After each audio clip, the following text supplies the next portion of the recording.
guys, medyo naputol yung ating video kanina sa pagpaahon gawa ng naglubat.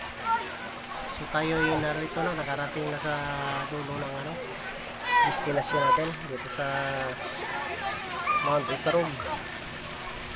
Ngayon guys, narito na kami, dumating na kami dito sa aming pinupuntahan. Medyo maraming tao kasi araw ng linggo. Tapos ba mo sa taas Daming namamasyal. Saka mainit ang panahon. Gusto nila magpapalamig sa swimming pool. Ayan guys, mga bata sayang-saya. Madami. Nagasiksikan yung mga bata ng linggo. Ayan, mga kasama namin, mga bata. Bakit dala mo yung pagkain? Ayan. Hi kayo, Han. Ayan. Dali na. Hala, baka malalim ha. Kasi Malalim galing mo. sa, galing sa bundok. Bali, yung tubig na yan ay galing sa natural resources. Ayan. Natural yan, hindi yan galing sa nawasa.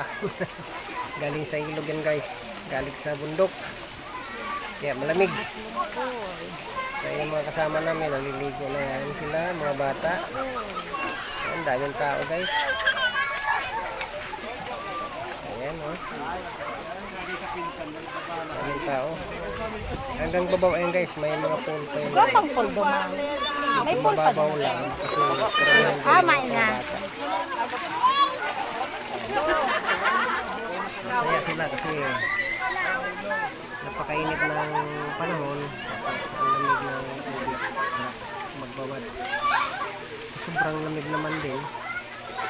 Puno ang mga daming pangapalay na. Ayan guys, yung paligid dito guys. Napakaganda ng paligid guys. Cottage. So, maraming mga magandang Dakong cottage. halaman, Puno-puno. landscaping. Ayan, daming tao guys. Yung iba wala na sa cottage. Nasaan na sila? Sa hagdanan. Sa gutter na lang yung iba. Kami nga, nakakuha kami ng lamisa. Sa lamisa na lang kami, hindi wala ng cottage na available. Kakapagod, meron pa doon So, sa dulo. okay naman dahil Kakapagod na yan. at least may lamisa na paglalagyan ng mga gamit. Enjoy naman sila. Guys, dito na yung mga kasama namin guys. Umakyat sila sa taas. Ayan guys, naghahanap sila ng magandang mapistuhan kasi hindi sila komportable dun sa lamisa lang. Punta sila dun sa taas at lumiit ang aking video. Gayon din kago. Kaya nga. Ayan guys, Bukang bilya mong bagayan. kasi malawak itong parting yung tawag nito park o resorts. Doon sa kabilang doon sa dulo sa taas mayroon pang extension na paliguan guys. Medyo paahon nga lang guys. Taas yung ahonin mo. Yan sa hagdanan yan. Tatawid tayo ng kalsada. Tapos doon sa kabilang taas mayroon pang mga pool na available. Titingnan natin kung may mga bakante pa doon. Sobrang crowded na dito sa baba. So, Maluwas pa natin, kita? guys. Ayan. Tatawid na tayo Mayo! ng kalsada guys. Dito sa may Iyo ang lapat ng lubot ni Muye. May karigusan din hindi. May karigusan. Ano kay mate una? Dae. picture mo na. Ayan guys, tulay na bakal. Ayan guys, papuntang taas. Pero kadakol man. Napaganda ng tanawin dito guys kasi may mga landscaping silang pwede kang mapapicture, video. Maganda dito sa mga Ako nga nakapaaho. mamamasyal. Yan, may mga pauwi na, meron ding papasok pa. Kanya-kanyang ano to guys, saan nga gagaling tong mga masyal dito kasi nandito to sa taas ng bundok.